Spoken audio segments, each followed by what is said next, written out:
Thank you very much, Wendy. So, ladies and gentlemen, thank you for joining us for this Airbus helicopter session. We are proud to present you today something about risk management in training, and on the other hand, we would like to show you an example for risk management as a pre-flight risk assessment in operational life, based on a real case where we had an incident which, by the way, was very lucky that it was did not occur to an accident. And we would like to review with you this case and have a very interesting video which explain in detail what happened and out of the view of the pilot. So it's a real lesson learned. This is our short agenda, so to show you some accident statistic, but very short, then I will hand over to Jan, who will go deeper in a risk assessment for training on a case of the interpreter during the training and the risk occurring by that, and how we manage within Airbus Helicopter Training Services that risk by using the software Asphales. Then we will go deeper in the showcase to introduce you into the pre-flight risk assessment checklist created by the EHAS, the European branch of the IHST, and to go deeper in the case study for this. And at the end, I hope we will have enough time as well to discuss about general questions you will have. Concerning statistics, today, it's very general, I think, for as well all the other OEMs. Round about 80% of our accidents have operational causes. That means, as well, we as OEM would like to focus on that and to support our customers by operating our helicopters under safe conditions. If you look to the breakdown for the operational causes, you see some main blocks. So 32% roundabout are based due to situational awareness or environment topics. We have roundabout 25% which occurs by collisions, and 25% by human factors. We would like to focus now with the next case and with Jan's presentation on the 10% you see here which occur in training flight. And especially here in training flights, around about 27–30% occur during the auto rotation or OEI training. If you look to that, especially, you will detect some risk where Jan will go deeper on that. Based on the analysis work which was performed by the IHST, there are some standard problem statements, so-called SPS, detected which occur during training. So the top issues are, for example, inadequate and untimely flight instructor actions to correct student action. So this will be very interesting, especially if you have an interpreter in between. Pilot decision-making, flight instructor preparation and planning, inadequate consideration of weather and wind, inadequate auto-rotation practice, and training program management. If you look to the human factor topics, the top issues are risk assessment during during operation, overconfidence, over-control or under-control, procedural error, and cognitive task oversaturation. So you will see in the following showcases that some of these topics will be affected as well in our cases. So I would like now to hand over to Jan, who will present the risk assessment in training. Okay, thank you, Matthias. So I'm very pleased to be here to talk about risk management in training. First of all, we have been implemented SMS in our organization, which is Airbus Helicopter Training Services, since 2009. So we have a good background because it was mandatory to implement an SMS inside ATO organization since 2012. Our perimeter for SMS is ATO, but also MTO. So we are far in advance from the regulation again, because now it's not compulsory. It will be compulsory maybe in 2017. Why we choose to implement SMS with ATO and MTO? Because our organization is about 120 people, and it's important for us as the SMS environment to integrate all the components of our company. For this presentation, I will choose to talk about a new risk for us, about interpreter. First of all, we'll see generical concept, key concept. For example, we use tools and methods for SMS. We'll review that rapidly. And then we will focus on risk for interpreter.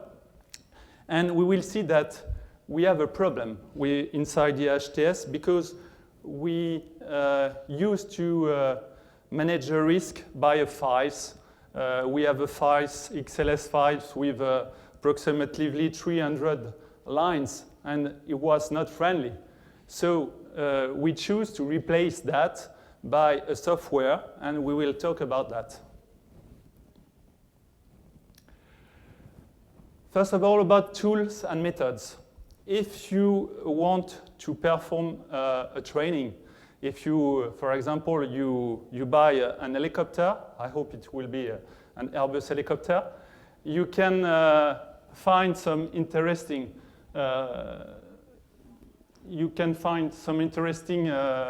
guidance inside OEB. What's OEB? I think most of you know that. It's Operational Evolution Board reports, and this is provided by the EASA. We have not only Airbus helicopter, we have also OEB for Bell, for Sikorsky, and AgustaWestland. And inside that OEB, you have minimum training syllabi that include ground training simulator and flight training requirement, and also TAS. What is TAS is training areas of specific emphasis. Why is it interesting to use that? Because inside you have some recommendation for the training, and good recommendation. For example, I take the example of the Hercules single engine family, and you can see if you want to perform auto rotation, you need to, the first attempt, power on, execute the flare, and go around then. And there is some recommendation, very useful to perform the training. Probably in mid-July, you will have the replacement of this OEB by the OSD, and this is a wording change, but you will find same topics inside. And if you want to read more, I encourage to see the EASA website. You will find all the relevant data. Then, if we carry on tool and methods, we have a very interesting one. I love this drawing because it's very synthetic, and you have all the process. This is the process, the conceptual process, who show the link between safety and human performance. Here you have the prevention. Here you have your activity, okay? So the ball here represent the safe envelope within which your operation should be kept. The undesirable event represent the departure into a scenario of accident or incident, okay? So in that case, you are on the preventions. You need to maintain your activity inside this ball, and then if you have an undesirable event, there is a slope, and the action you can perform is only the recovery and the mitigation if you have an accident. So it's very useful to use that to present threat and error management. As I explained, in 2009, if we come back here, in 2009, we implement the SMS. So we perform a risk assessment review with all the components of Airbus helicopter training services. I mean, with the pilots, but also mechanical part, also with the contract manager. And the question is, what is our risk inside the company? And at the end, we focus on two main points. First point was off-seat mission, because we provide our training worldwide. So we need to have the same the safety same in Meridian and than in other country. And the other point, the main point, is interpreter. Why? Because most of our client or customer don't speak French and English or English, so we need to use an interpreter to translate. And you imagine if you perform an auto-rotation training, okay, and the instructor, flight instructor, want to demonstrate and to talk about the auto-rotation, we need to take this interpreter, and it's not common because it's very scary, okay? So we need to take that risk into account and then to treat that risk. We'll see how.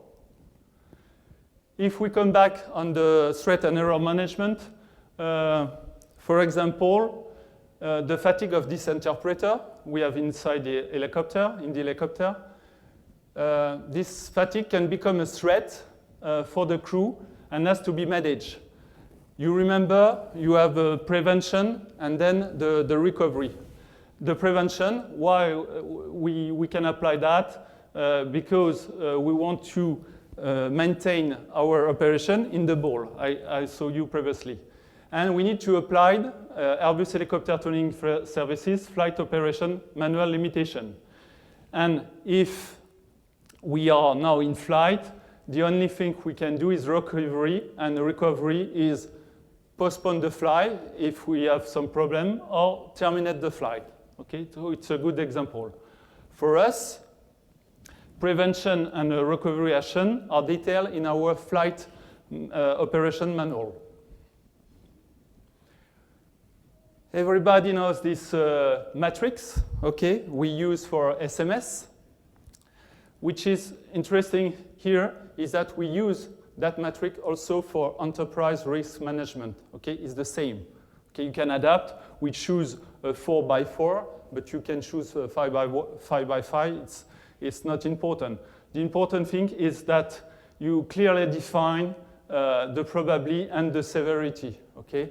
And you can see that severity is for people, environment, material, but also for brand image. And with internet and with all the communication network we have today, this point is very important. If we come back to the fatigue of the interpreter using the matrix, we proceed for each case like that in AHTS. The initial risk is unacceptable because we have possible and critical for the severity. Why? Because if the fatigue of the interpreter come on, we have a lack of comprehension between the crew, a misunderstanding, and an appropriate action trainee, flight instructor unable to recover, and you can have a loss of control, okay?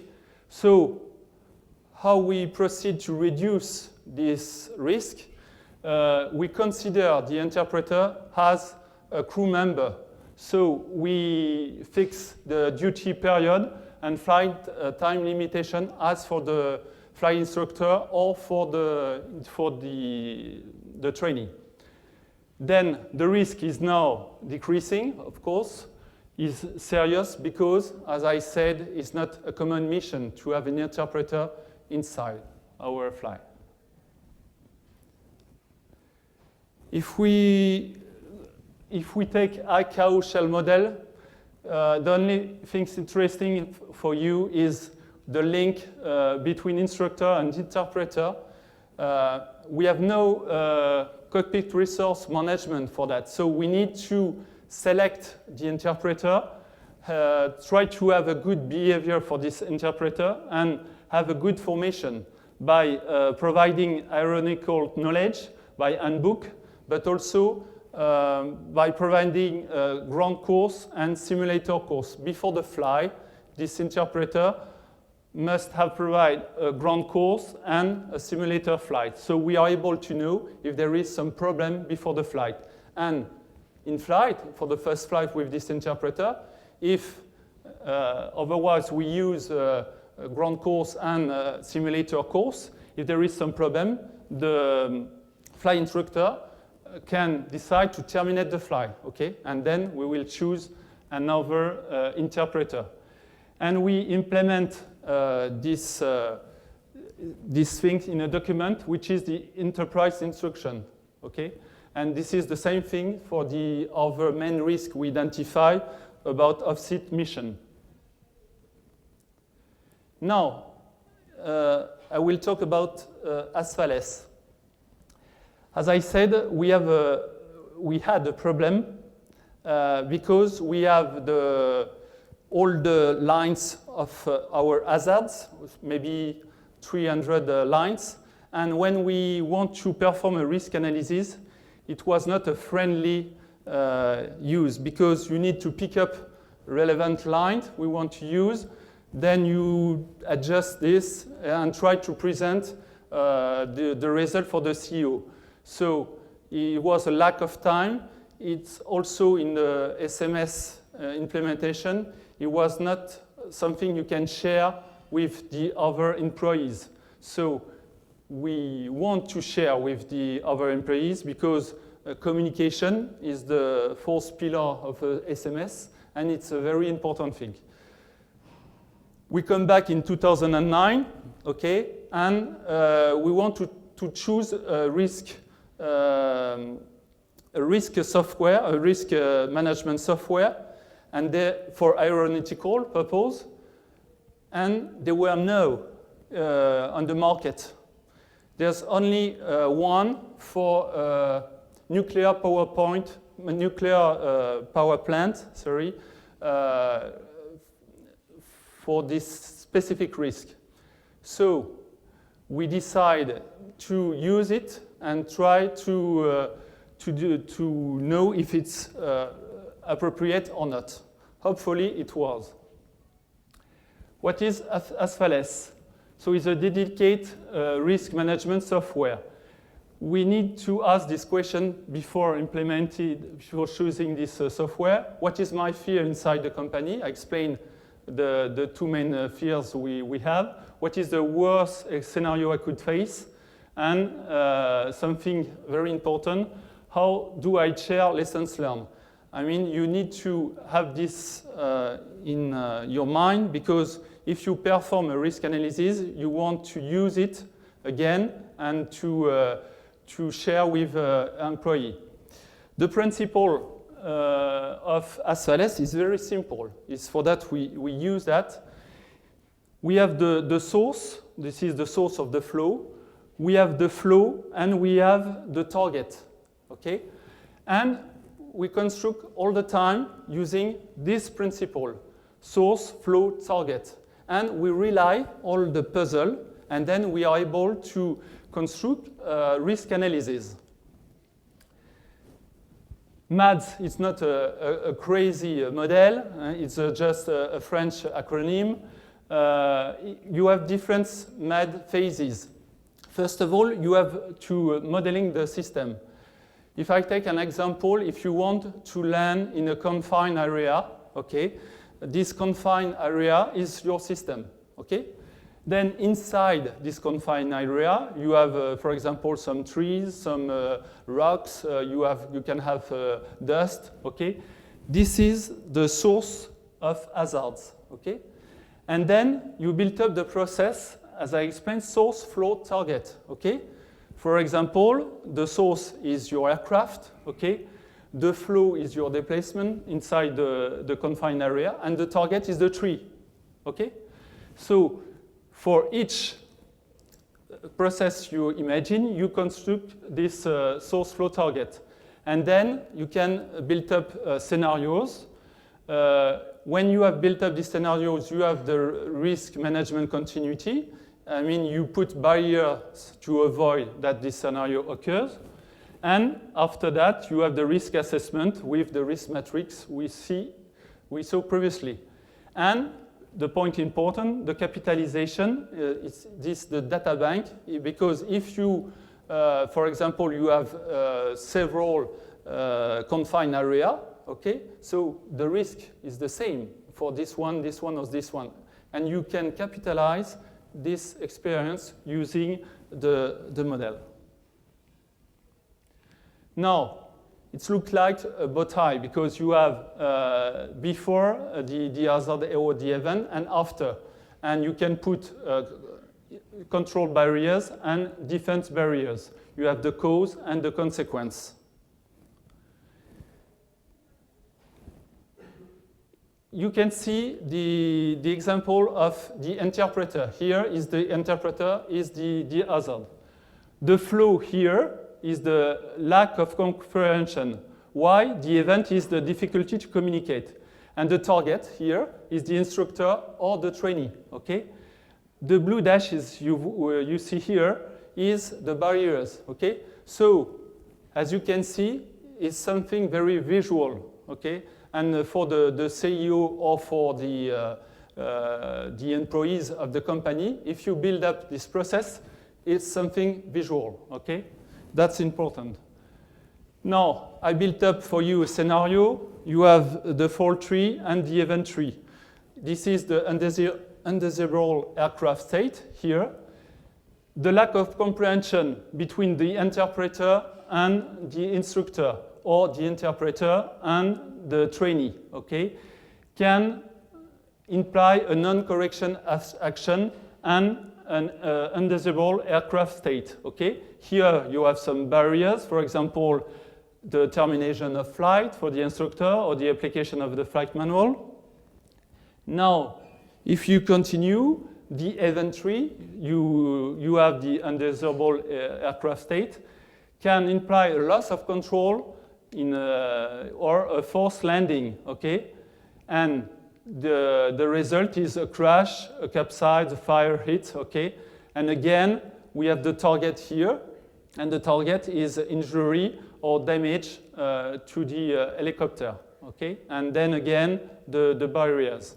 So as you can see, it's very simple for the CEO to know where you need to put effort, okay, to avoid this worst scenario, okay?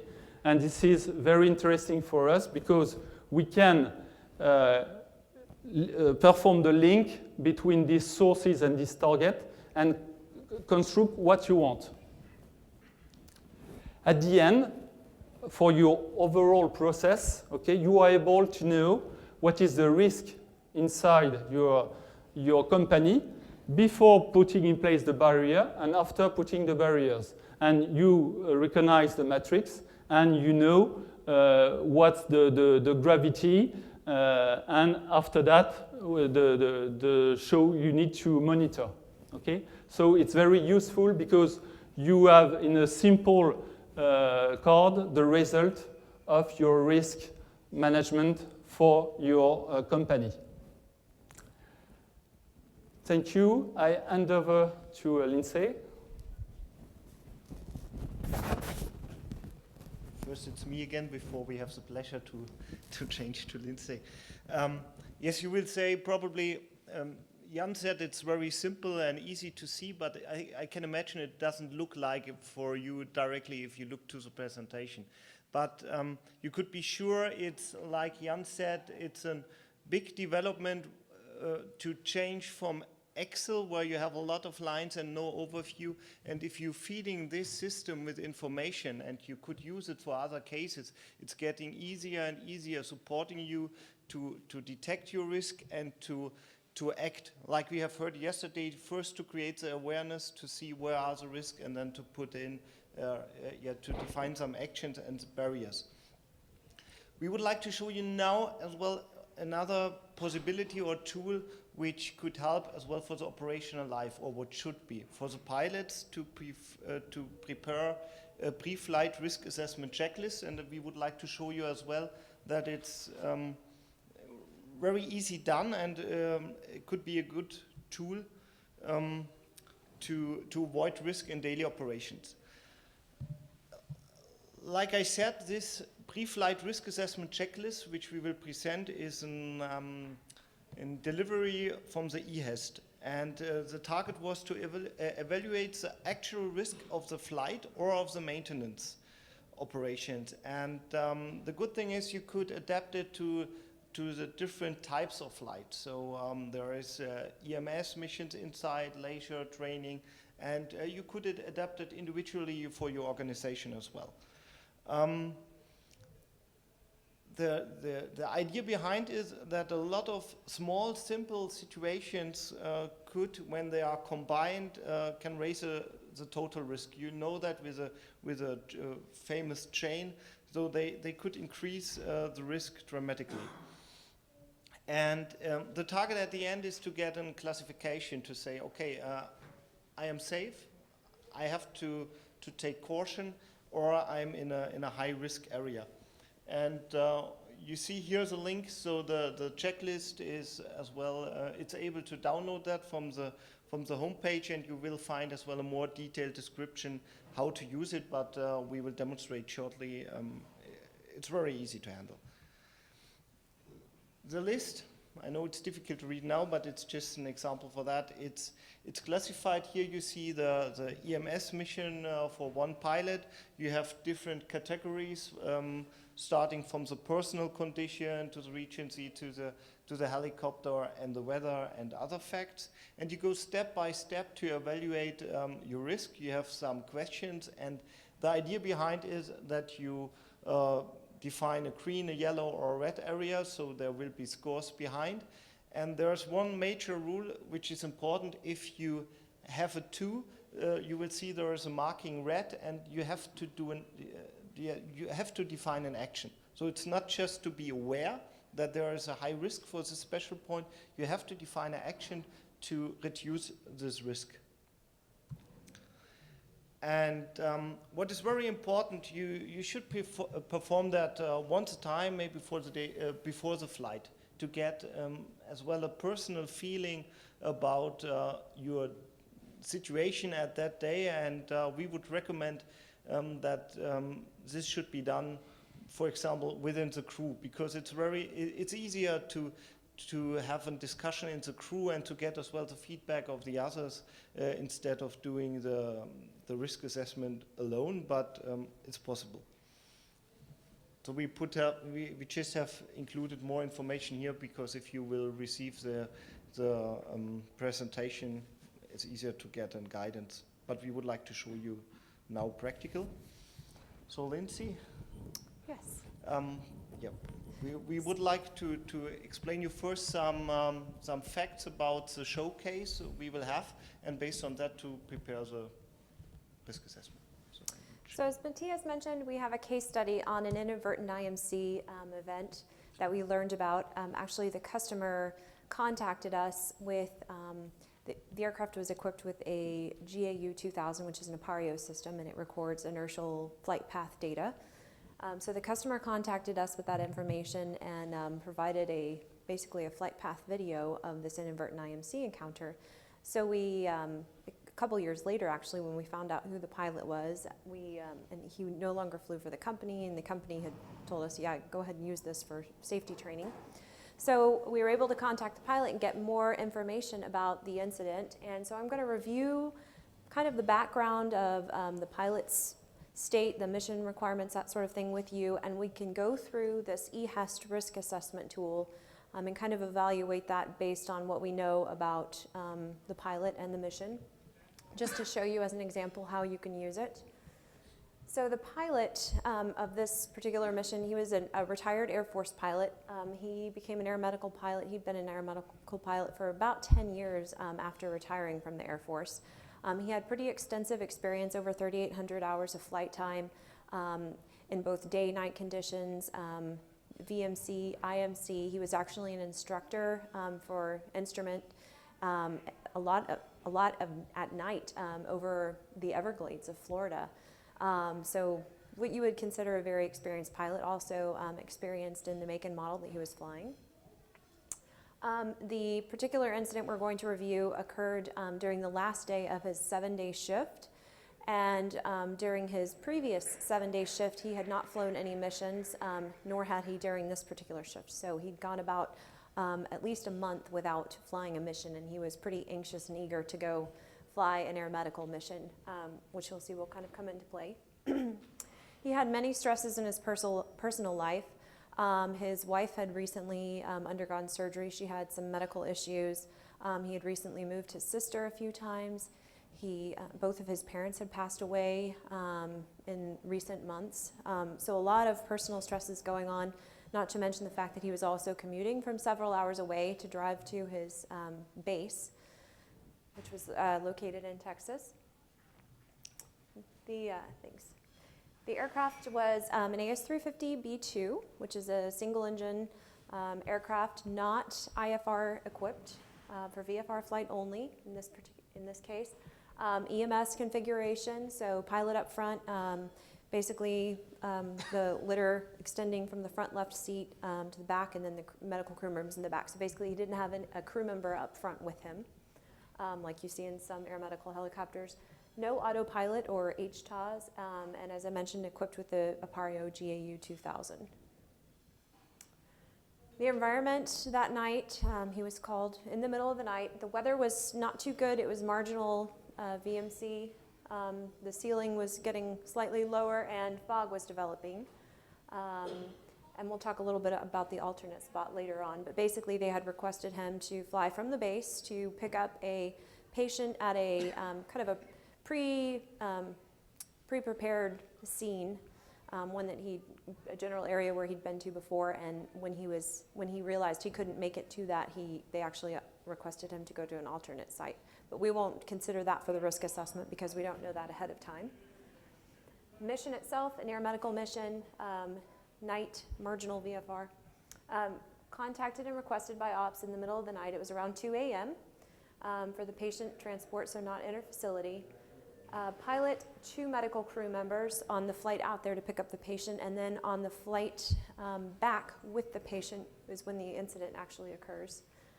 Pilot declared he could not pick up the patient due to, at the pre-requested location due to weather, and so as I mentioned before, he's flown over this second requested scene on his way en route and determines that the weather is okay.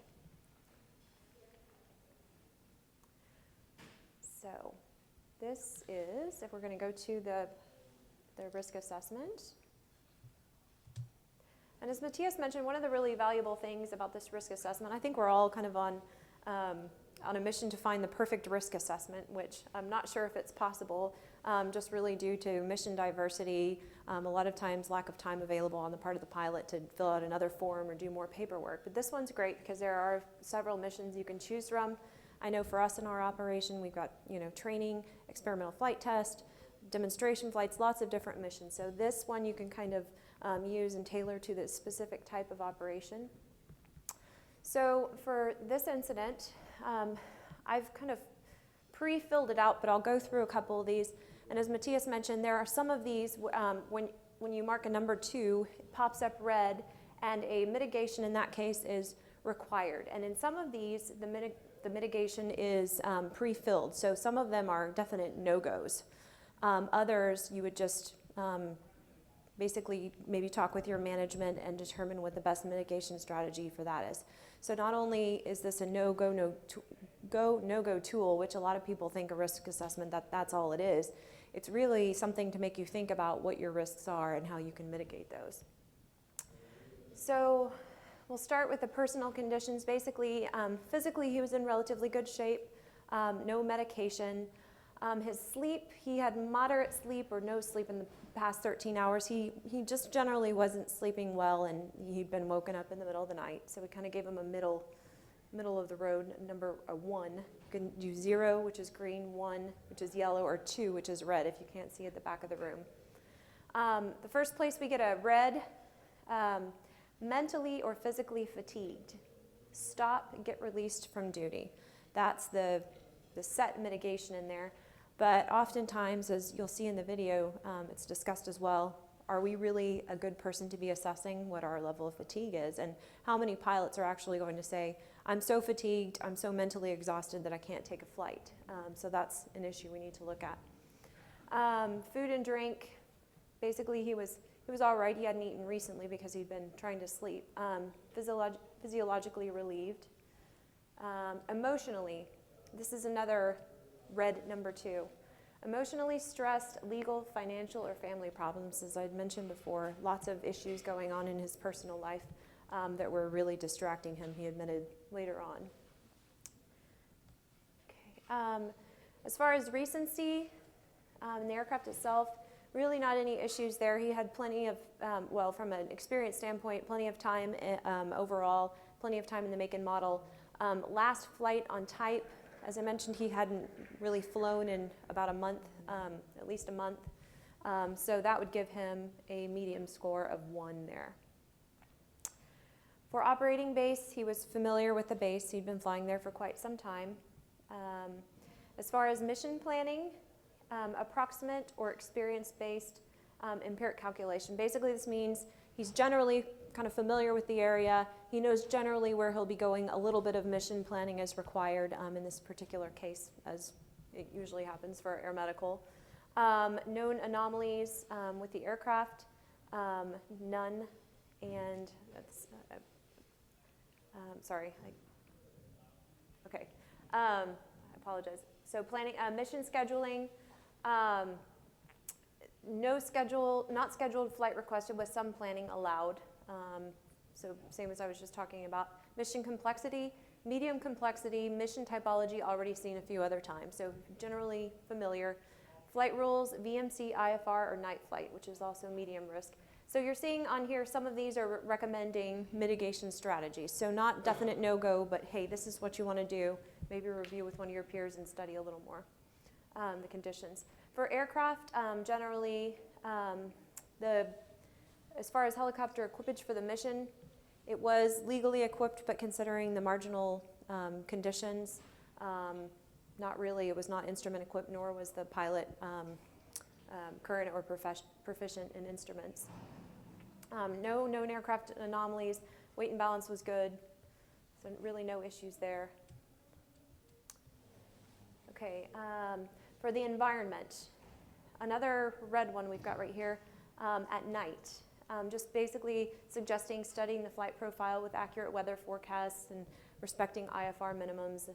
One of the things about this particular risk assessment is that the regulations are a little more stringent in Europe as far as night and instrument flight versus what we have in the United States, which is changing a little bit based on the recent FAA 135 HEMS rule, but you could modify this for your own operation.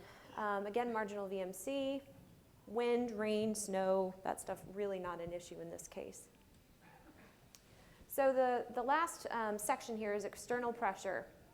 And in this case, the pilot was putting a lot of pressure on himself, really. So I don't know if you could say that the pressure he was experiencing was external, more internal pressure, because he was just really eager to get out on a mission because he hadn't flown in so long. And again, like the fatigue, is the pilot really the most qualified person to be assessing the internal pressure element? And external pressure really comes into play, as you'll see throughout the video, when they request him, hey, can you go to this alternate landing spot and get this patient? And just the emotional factor of trying to get that patient to where the patient needs to go. So basically the score we get here, based on those individual elements, is caution. So if you look here at this general scale, you'll see that it's at the very kind of far end of the caution, going into high risk. So obviously you would want to mitigate those items as much as you could to get this back towards the acceptable or into the acceptable range. Something else to keep in mind as you watch this video is that this is based on the mission as you know it. So as mission requirements change, as conditions change, being at the edge of this caution range is going to put you eventually into a high-risk condition, which is obviously not ideal. So what we'll do now is start this video, as I mentioned. Oh, thank you.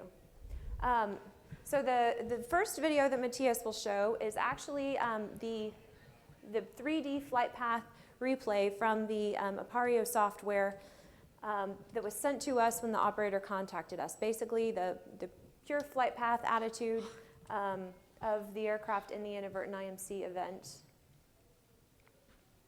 And this is actually the Vision 1000, which is installed in all of our AS350 models and other models that Airbus Helicopters manufactures. But the GAU 2000, this does that plus images, but the GAU 2000, obviously, as you can see, does all this inertial flight data. And the instruments that you see at the bottom of the screen are synthesized. So I'll just let you take a look at the attitude and flight path of the aircraft. You'll see that the aircraft nearly impacts the ground, well, comes pretty close, about 250 feet AGL, twice, while it's basically out of control. And please consider this is a night flight now, and the patient is on board as well.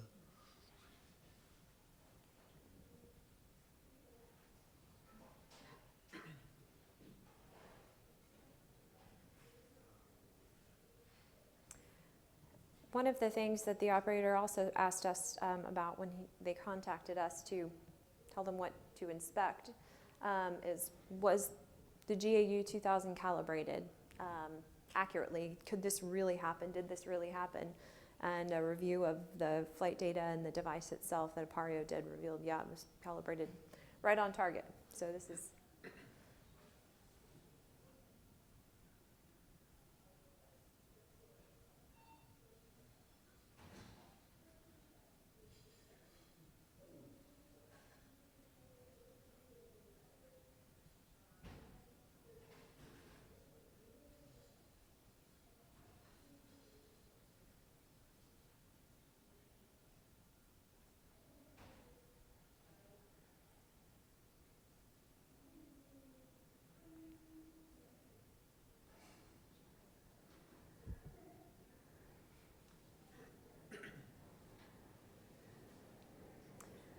and I'll go ahead and prepare you for what you're going to see in the next video. The pilot, while he's sitting on the ground waiting for the patient, there's a light next to him. This video is about to end. There's a light next to him in the parking lot of this basically gymnasium parking lot. And so he's seeing that light, he's seeing fog develop around that light, and basically that's the reason they take off without the patient, and then they go back to land the patient. You'll see it all. But as he's in this inadvertent IMC event, there is a light that he keeps seeing, and he perceives that light to be the moon. Or sorry, he perceives that light to be the light that was on the ground, and then the next day he realizes, no, that was actually the moon. So he's completely disoriented. You'll hear him tell you in the video that he cages the gyro. So in the video, when you watch it, there will be the overall screen and then a little screen up in the top left corner, which is actually a recreation that Dr. Marcus Bauer over here did to kind of help us understand when he was actually seeing the moon. We took the exact time and date of the incident, and he was able to find the exact moon position to kind of help understand why he kept basically trying to get away from the light, which was in fact the moon. So I think you'll understand it when you see it. So.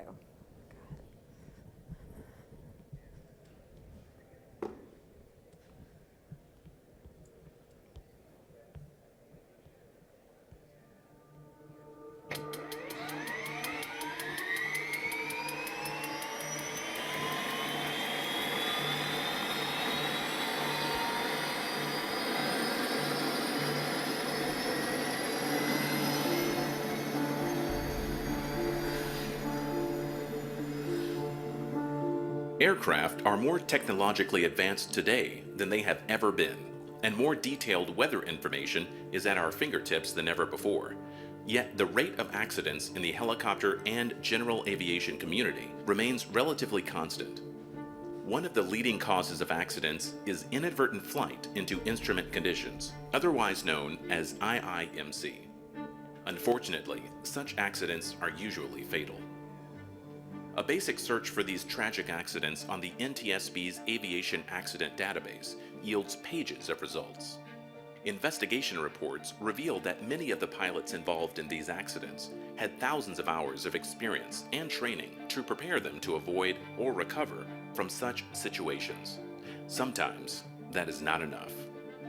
Denver Pletcher is a veteran air medical pilot with over 3,800 hours in both military and civilian helicopters who, like many other pilots, thought his experience and good judgment could keep him and his crew safe. But one dark night, he found himself inadvertently flying into IMC in a helicopter that was not equipped for such conditions. The helicopter was, however, equipped with a light aircraft recording system that captured the entire flight, including the IIMC encounter that nearly resulted in a tragic accident for Denver and his crew. I'm here today to explain my side of what happened, and hopefully someone else will see maybe something out of this that'll keep them from getting into the situation I got myself into.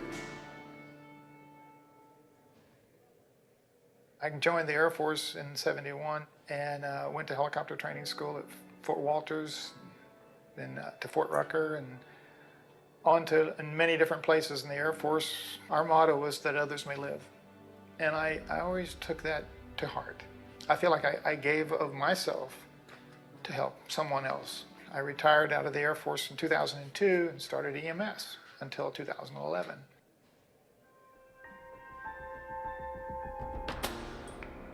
In February of 2011, Denver was on his last shift of his scheduled duty week. Not much had happened that week. There wasn't a single flight. So when the flight request for a patient transport came in, Denver was eager to take the flight. We got a call about 3 o'clock in the morning. I checked weather. Weather was no good because of the clouds. They asked us if we would just go, and we had an alternate landing spot. So we took off. We said, okay, let's go look and let's go see. And we got up. There's no way. I can't do this. We called comms and we canceled and turned around and headed home. Well, half the way back, comms calls us up and says, can you maybe go to the alternate landing spot that was clear there, because we had flown over it on the way out and on the way back. Denver and the crew made the decision to land at the alternate landing spot requested by the communications center. Denver knew the weather was clear there, as they had flown near the location on the way to the originally requested landing spot. And we landed near a football stadium. The football stadium was just out the right door. There was this gymnasium building off to my left, and there was a spotlight that was lighting the area out there. And I'd been looking at that spotlight and thinking about it, and kind of like, it's so dark behind it. It's just black. It's pitch black. After several minutes sitting on the ground waiting for the patient to arrive, Denver noted low-level fog developing and asked the medical crew to keep an eye on the fog and haze forming around the nearby lights. Time was of the essence. I said, look guys, if you see those lights and if they start hazing around them, we're out of here. We're going. So, okay, we got it. While on the ground waiting, Denver called dispatch to find out how much longer it would be before the ambulance arrived with the patient. The crew was growing concerned about the developing fog. They're telling me, yep, there's clothes around the lights. It's okay, let's go. Get on board. We're leaving now. Because I could look west and I could see. Without the patient on board, Denver had already lifted the helicopter into a hover for a departure to the west back to base when they noticed the ambulance had finally arrived with the patient. So I said, oh shoot, what are we going to do? Well, we can grab him and run, boss. I said, well, all right, grab him and run, but hurry. Well, 7 minutes later, we're ready to go. So I cranked up, pull pitch, took off, and I turned around and headed west. All of a sudden, I don't know why, but my attitude indicators precessed a little bit. It just kind of dropped to one side. And I thought, oh, don't be messing with me now. And I know that I've got to have an attitude indicator to fly instruments, period. I know that's got to be there. Because I had thought about going into it a little bit. So I reached up and pulled the cage, and it did reset, but I never looked at it again. And when I did that, we were in the soup. It just flopped right over the top of us like it was a blanket. I'm going west, I think I'm going west. I wasn't real sure at that moment. I'm in black, and I saw this light, and it looked so much like the light on the ground. So I'm thinking, this isn't right. I know there's these stanchions on my right side. If that's the light I think it is, there's a football field right there, and I'm gonna run into those poles. I know I'm gonna do it. I didn't look at my altitude. I didn't even think about it. So I moved left to get away from that so I could go and fly away from it. As Denver struggled to understand his situation, the helicopter was in a steep climb, gaining altitude.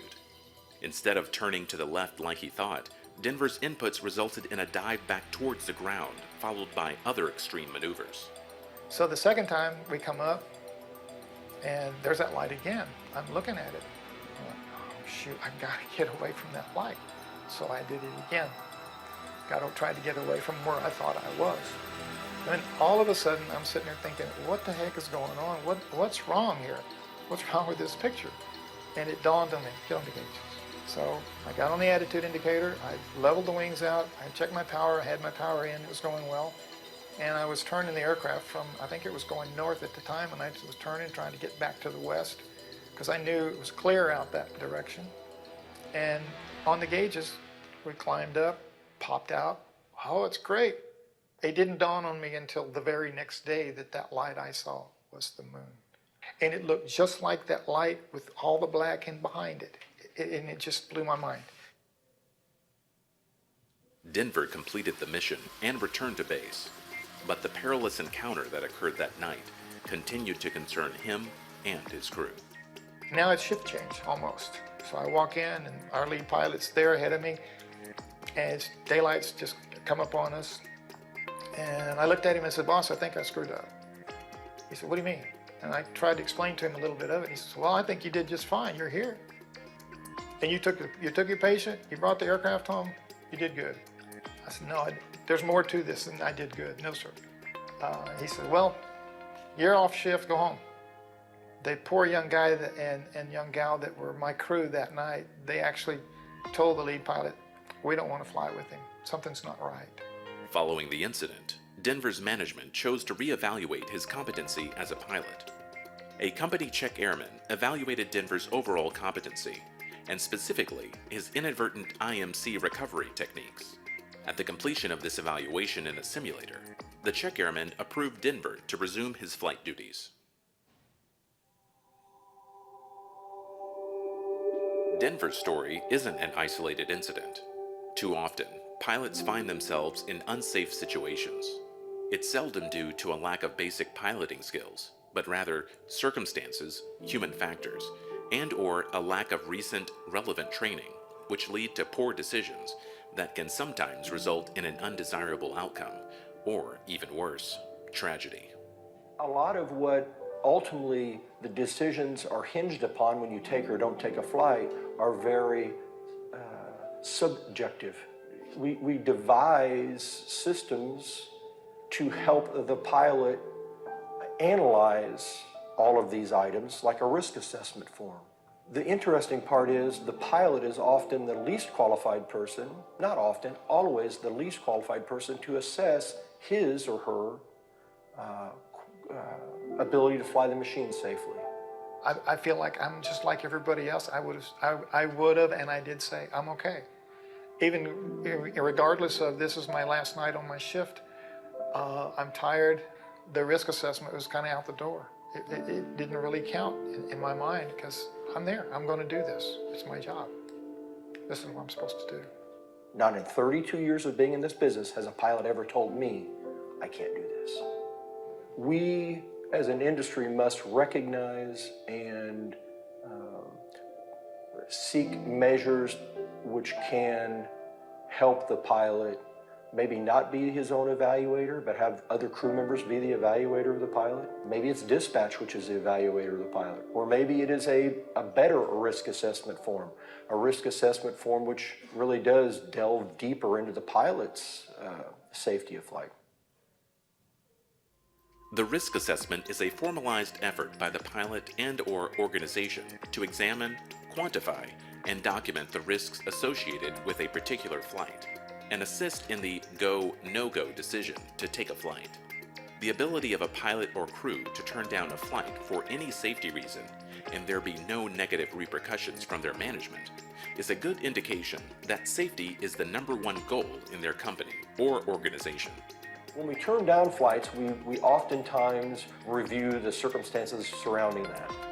But interestingly enough, I've never had to justify taking a flight. But that doesn't mean it was the right decision or the right flight. So we need to learn from the flights which are successful, but maybe it was just luck which made them successful. I am so impressed with Denver's honesty, integrity, and willingness to share his story, which it's not a story that I think most people would be comfortable sharing. We, as an industry, can learn so much from what occurred there that evening. If we fail to do that, we're missing an opportunity to improve our industry.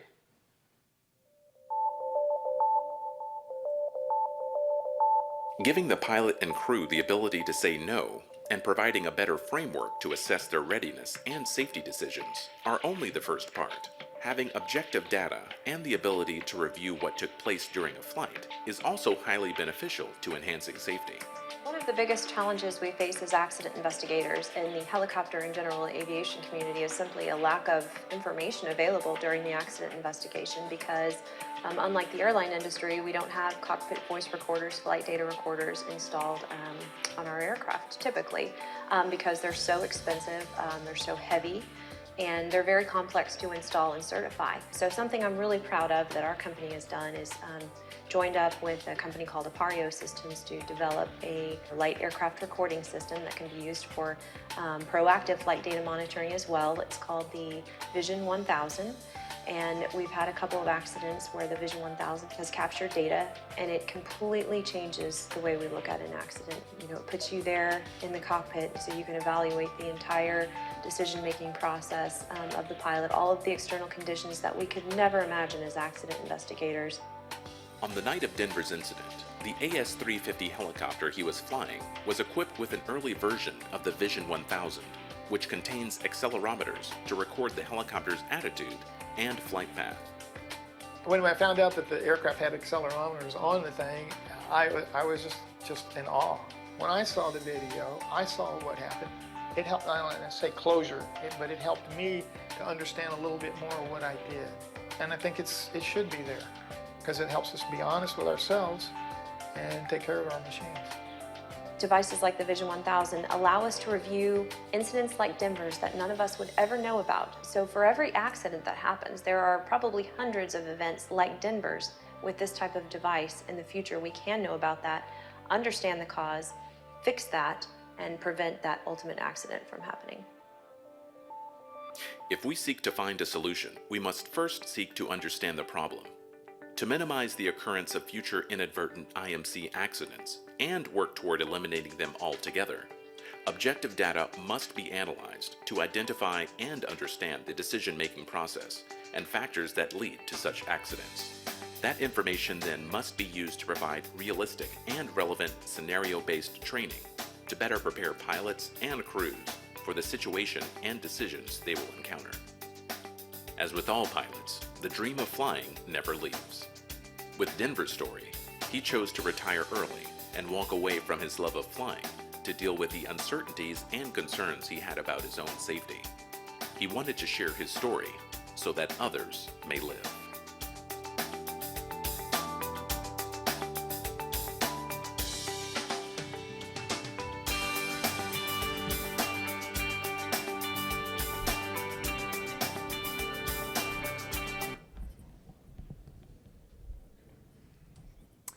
So I know that video touched on kind of many aspects of safety, but going back to the risk assessment, what do you think some of the issues are with basically the risk assessment and the mission and circumstances that were in front of Denver in that particular case? Anyone? So I think a big issue that we face, not just air medical, but some of the other mission segments as well, is just like Bruce talked about and just like we discussed a little bit before, the pilot being the evaluator of his or her ability to fly the aircraft.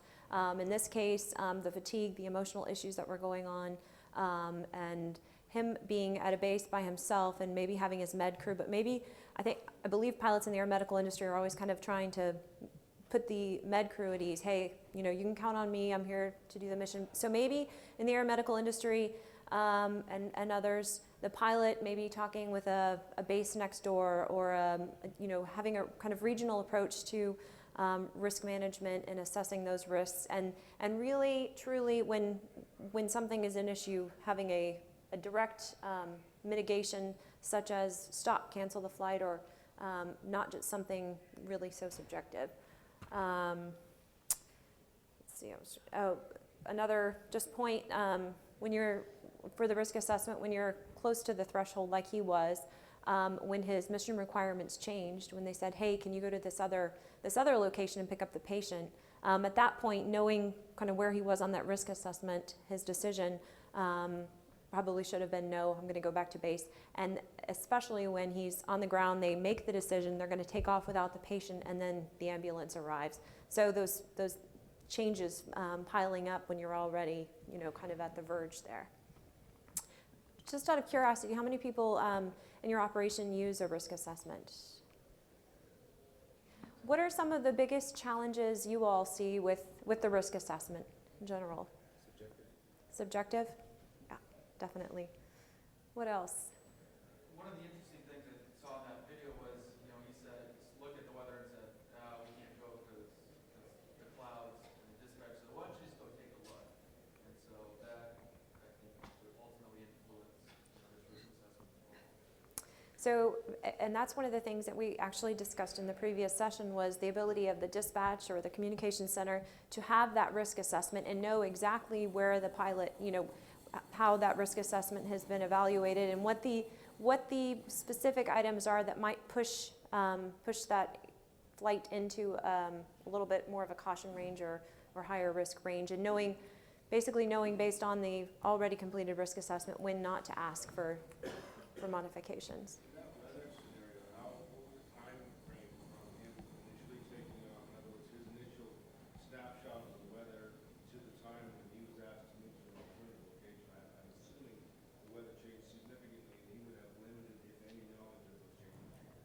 So the question was basically what was the time frame from the time that the pilot initially checked the weather after being requested to do the mission, and when he was actually asked to modify his mission while in flight.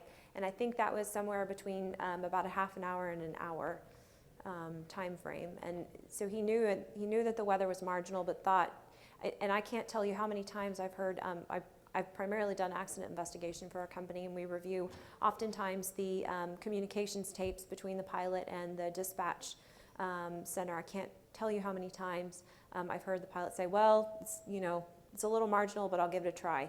I've heard, but I'll give it a try, so many times, and that's really when we get into a scary situation, especially when asked to modify the originally requested flight. Yes, sir? Did you give any consideration to the relationship between dispatch and pilots? In other words, some pilots very cautious might say no, and others might have a record of just pushing a little more. So the question was basically, is there any consideration given to the relationship between the pilot and the dispatch, and are there some pilots who say yes more than no? In this particular case, I can't tell you. I don't know enough about that operation, but that is a really, that's a good question to ask, and something that potentially an air medical operator could track. If given all conditions being equal for a particular base and same type of or time of day, tracking how many pilots say no versus yes. That's a really good idea. It's exactly a point. I know one example where I've heard about that a crew said, we will not fly, and the dispatcher called the other one. The other one said, no, we will not fly for the weather, and at the end the military was flying. As well, in a situation where you say, okay, it raised the pressure. Of course, I think we have to maybe to speak about that, and as well to change the mindset in general. Asking step by step the next one if he will fly, and then the next one, and there's as well a competition on that market. Maybe we had yesterday the same question. It could be one step to discuss about this relationship between dispatch and the operations and the operator. Yes. I mean, those two very good points. There's of course the organizational attitude and environment, where you can say, like I said, with the non-board service if you framework, and everybody understands what the rules are and how the questions asked. When it comes to the industry aspect, you just said, particularly in the EMS, you have an operator that goes out, tries, gets it home safely, or the other operator says, no, I don't. So if in an area with multiple providers, dispatch on a call, next provider, you say, oh, look at this, he didn't make it. We don't have to talk to this one about. So unless the industry comes to terms with finding what's the standard, might be a struggle. It is a very valid issue. Helicopter shopping is what we call it in the United States, maybe other places as well. But yeah, trying to find that operator that will do it when others won't, and it, unfortunately, until 911 centers and other dispatch organizations are well educated enough to realize, hey, there's a reason they said no. Then,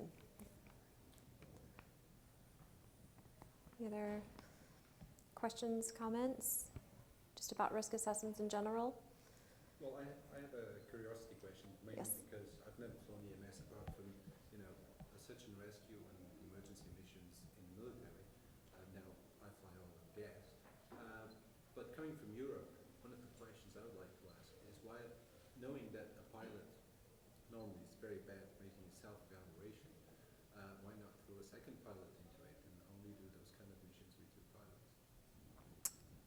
So the question is, knowing that the pilot is not necessarily a good evaluator of his or her capability to fly, why not throw another pilot in there and do dual pilot operations?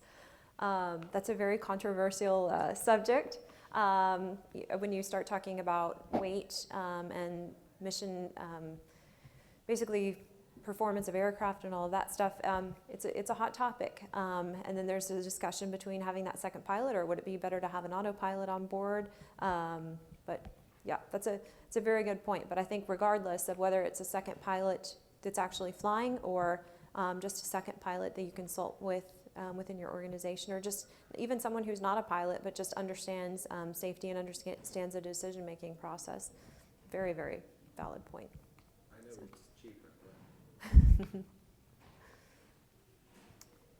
Yes. Yeah, just kind of there's kind of a few different layers here, and when we're talking about this particular incident, and maybe on the broader brush, where you're looking at medical flights and EMS flights, particularly in the U.S., what's been your experience with kind of the regulatory framework?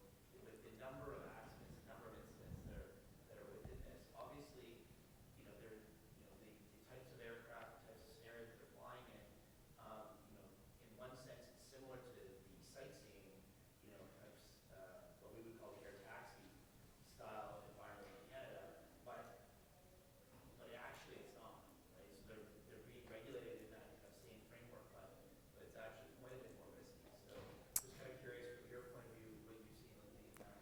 That's a very good question, and in fact the timing is interesting, because the FAA recently, just before Heli Expo timeframe, so in February, published their Part 135 HEMS rule.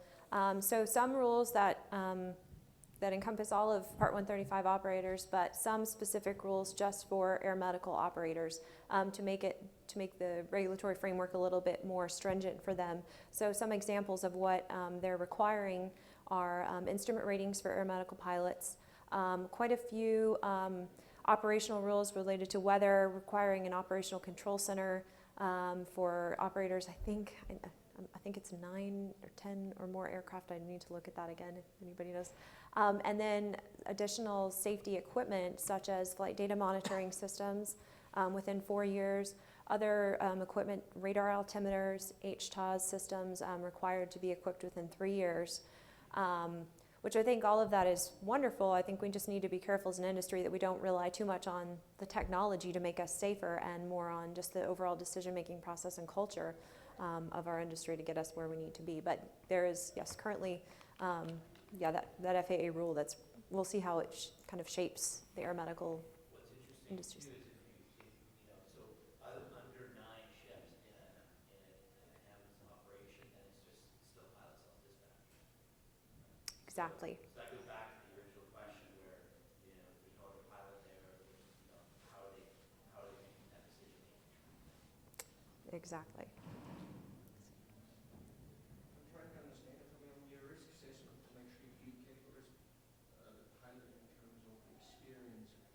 There's one statement in there is the recency of experience, 1 year, and I think it was 30 days, which is quite a lot, I think, but then you categorize the guy has a license of $3,000, more than $3,000, less than $300, more than $300 type. You really find the data that supports this, because if you look at the big picture, there might be more available, because you can have a guy with $1,500 who's flown emails for a long time and has only transitioned to type as videos, but is more competent than the guy with $3,000. That's a very good point. So basically, do we see why the 3,000 hours or 300 hours in the risk assessment, and do we see really any correlation between the kind of amount of experience and the likelihood of the pilot to be or safe or not safe? So the EHAS risk assessment, I don't know specifically why they chose 3,000 hours or 300 hours for make and model. I can tell you just based on kind of my experience with accident investigation that the point you make is pretty valid, that more time doesn't necessarily mean the pilot is going to be safer. And I think after a certain amount of experience, there's that complacency that sets in and almost just becomes so routine that maybe a pilot with a little less time and a little less experience is just going to be paying a little bit closer attention and paying more attention to his or her training. But there's really no, I would say, direct correlation that we've seen. And what it comes back to too, what is his background, is his training and experience? Does it come from an operator who has efficiency checks every 6 months? Or does it come from an operator that does it once a year to the minimum standards required? Maybe they're looking at the training and competency, maybe it's invalid. Mm-hmm. Exactly for that case, we want to avoid to say this is a perfect tool. This is a tool which you could adapt to your needs, maybe to your impression, discussions with the crews. What are the criteria you want to fix? So therefore, we like it because it's adaptable. Very easy. It's an Excel sheet. You could as well change your scores to say, okay, we want we introduce other criteria. Yesterday we had the discussion here inside as well, where someone said, is there a criteria to say if you have 3-2 values, you don't do the flight? We said, it depends on you, how you use it. And it's very easy to adapt, just to add new criteria or to delete some to adapt. So it should not be give the impression that it's a perfect tool. It's just a proposal that you could adapt it for your personal needs. And the main topic is to raise awareness, to have a reflection as well with the crew to see where are you at this specific point in time, what is your situation?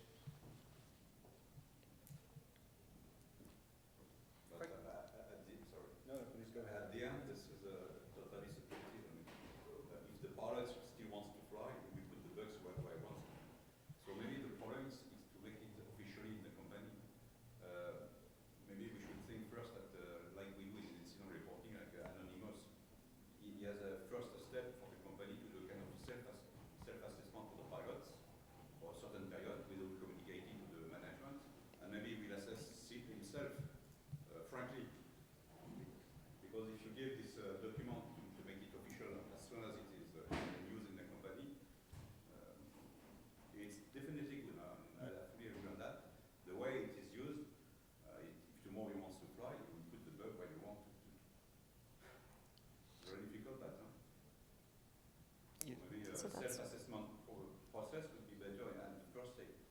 And see 6 months after, if you can find some pilots that are able to explain, okay, in this situation I shouldn't have flown, maybe it would be good, I don't know.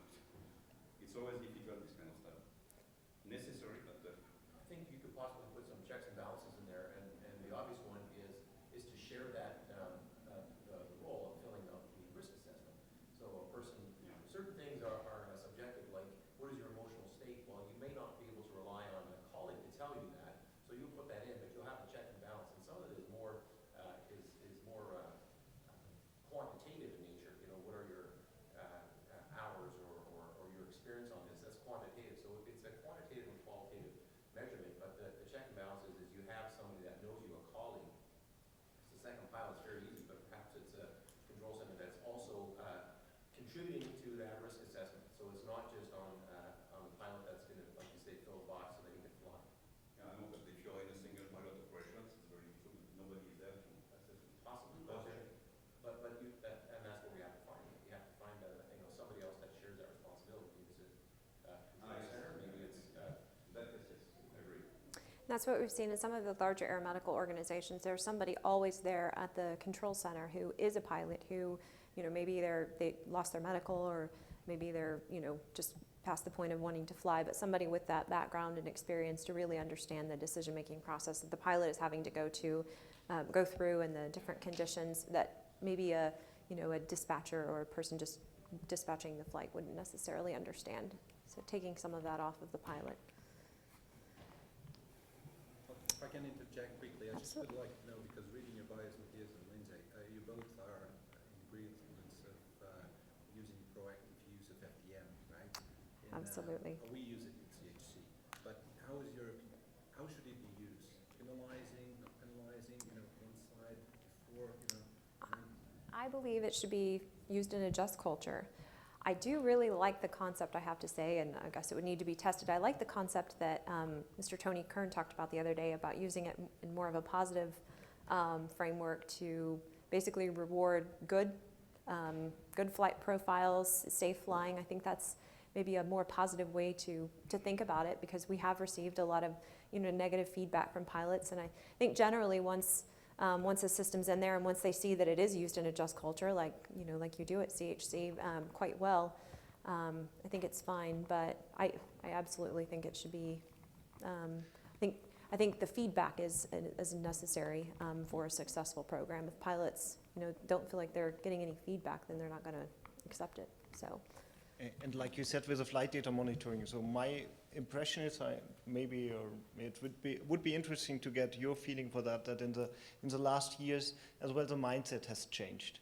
So we decided, or our CEO decided at the Haley Expo, to put this device, for example, to have a cockpit image data recorder as well in our whole fleet for the future. So we are working on the deployment plan for that, because it's not controlling the pilot. We see with Denver, he's a genius guy who wants to share his experience, who just get aware what happened based on this data. We have similar cases. Dr. Markus Bauer was supporting the German Air Force for a Tiger crash, where the pilot a few weeks ago said, it's the first time that I understood what happened, and he confirmed to him that it was exactly that situation. They replayed it in simulation. So it's really a mean to raise awareness, to explain what happened. Here we recognized Denver could reported that he caged the gyro. The NTSB at the Haley Expo did a lessons learned from an accident where it was a fatal accident, but it was equipped with a camera inside, and it was visible. This is as well in the source. We could say that as well the pilot caged the gyro. So we have to find out, maybe there were some additional cases where we have no information in the past where the same happened, and then to ask the question, why? What could we do? Is it maybe a training? So we are at the beginning to collect data and to learn more about decision making, the situation, and so on. And we are in a step that we have the pity that very often, especially the accident investigators, have no data available. But it's not just accident investigation. You have a perfect tool to do training, debriefing, to learn from the mistakes. And it's a basis for the SMS. You could not, maintain the SMS if you have not the data, and the safety culture is a key. If you don't create this environment, then of course, if you have not the trust, it's very difficult to deploy a device like this. I certainly think there are incidences, though, where it should be used punitively, and I'll use an example of an investigation that I supported the NTSB with several years ago. It was an aeromedical operation. They were doing a repositioning flight, and the pilot was, well, he had a lot of prescription medication in his system that was not, that he had not reported. So that was one issue, but he was flying with the medical crew, flying under power lines, coyote hunting, and ended up hitting a tree, and they were in an accident. The pilot and flight nurse were fatally injured, but the paramedic was ejected from the aircraft because, actually, this is interesting. So the paramedic got up to fix a seal in the door and had not yet buckled back in when the pilot is doing these maneuvers. And the pilot was ejected only because he was not strapped in and survived. And so that's, first of all, a perfect example of when, if you are monitoring that type of activity, that you should definitely take punitive action. And I think also the pilots knowing that that equipment is in the aircraft is going to prevent them from doing that in the first place. And then just talking to the accident investigation side of it, had that paramedic not survived, which fortunately he did, we would still probably be scratching our heads not understanding why the pilot was where he was, how he clipped a tree. Now, we would have known that he had drugs in his system, but to actually say he was coyote hunting and down on the ground like that. So perfect example of, yes, when it should be punitive. And if we speak about the safety culture, just could invite, and he's not here, for example, Paul Spring, he's supporting us strongly as well for the HFDM topic.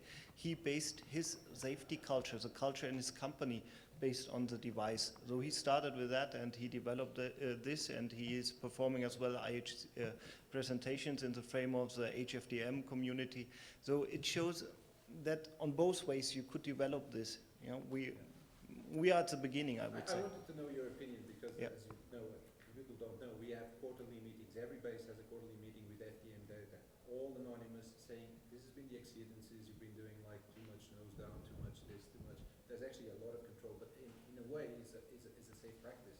Is to remind pilots, you guys are being monitored. You know, this is the envelope of the aircraft, so you should fly this way. So it's not pointing fingers because we don't know. Base level, we don't have no idea who's doing it. We just say, okay, this is our base. We want to lower our scores on the FDM. So we use that. But I was curious to know what's your opinion. Mm-hmm. Thank you. Okay. So, are there additional questions? If not, we're quite good in time. So, thank you very much for your contribution. And if you have additional questions, we are available as well after the session. So, thank you very much. Thank you.